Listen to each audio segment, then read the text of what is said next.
Hello everyone, আমার channel Shanta cooking স্টুডিওতে আমি ফারজানা শান্তা আপনাদের সবাইকে ওয়েলকাম জানাচ্ছি। আজকে আপনাদেরকে আমি একটি পিঠা তৈরি করে দেখাবো। এই পিঠা তৈরি করতে খুবই কম ইনগ্রেডিয়েন্টস লাগে। এটি হলো ডিম ও দুধের যুগলবন্দি পিঠা। তাহলে চলুন এই পিঠাটি তৈরি করতে কি কি উপকরণ লাগছে আমরা দেখে নিই। আমি এখানে একটি ডিম নিয়েছি, হাফ কাপের চেয়ে একটু বেশি ময়দা নিয়েছি, পরিমাণ মতো চিনি লাগবে, 1 কাপ লিকুইড দুধ, আর লাগছে 4 চা চামচ সয়াবিন তেল।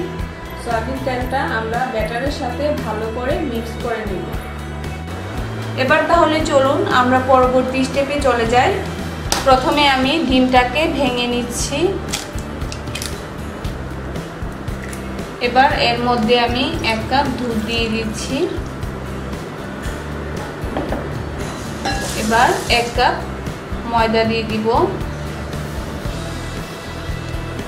এবার আমি পরিমাণ মতো চিনি দিয়ে দিব, একটু স্বাদ মতো লবণ দিয়ে দিব। এবার সবটা উপকরণকে আমি ভালো করে একসাথে মিশিয়ে নিব।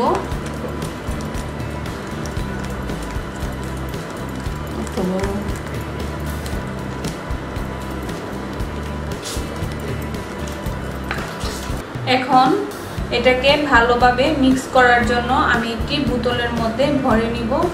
বোতলের মধ্যে ঝাঁকিয়ে আমি আমার ব্যাটারটি তৈরি করে নিয়েছি। এবার আমি পিঠা তৈরি করে নিব। আমি চুলায় একটি ফ্রাই প্যান বসিয়ে নিয়েছি। ফ্রাই প্যানটি গরম হয়ে এসেছে। এবার আমি পিঠার ব্যাটারটি দিয়ে দিব। আমি মাঝারি সাইজের করে পিঠা বানাবো। আপনি চাইলে ছোটও করতে পারেন কিংবা এর চেয়ে বড়ও করতে পারেন। এবার পিঠার উপরে যখন ছিদ্র ছিদ্র হবে, যখন কালারটা চেঞ্জ হয়ে আসবে একটু, তখন আমি উল্টিয়ে দিব। দেখুন পিঠার উপরে ছিদ্র ছিদ্র হয়ে আসছে এবং পিঠার কালারটিও চেঞ্জ হয়ে এসেছে। তার মানে আমার পিঠাটি হয়ে যাচ্ছে। এখন আমি পিঠাটি উল্টিয়ে দিব। দেখুন আমার পিঠাটি কত সুন্দর হয়েছে, কালারটা কত সুন্দর হয়েছে। এই পিঠাটি বানানো খুবই সহজ এবং সময়ও খুব অল্প লাগে। আপনারা গ্যাসকে বসিয়ে রেখেই এই পিঠাটি তৈরি করে খাওয়াতে পারবেন। এখন আমি পিঠাটি তুলে নিব। পিঠাটি হয়ে গেছে। এখন আমি আরেকটি পিঠা দিয়ে দিচ্ছি।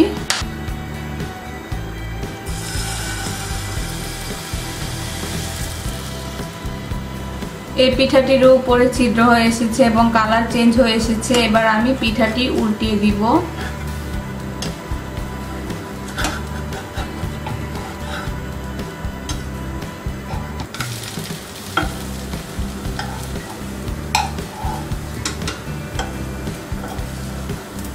এই পিঠাটিরও অনেক সুন্দর কালার হয়েছে।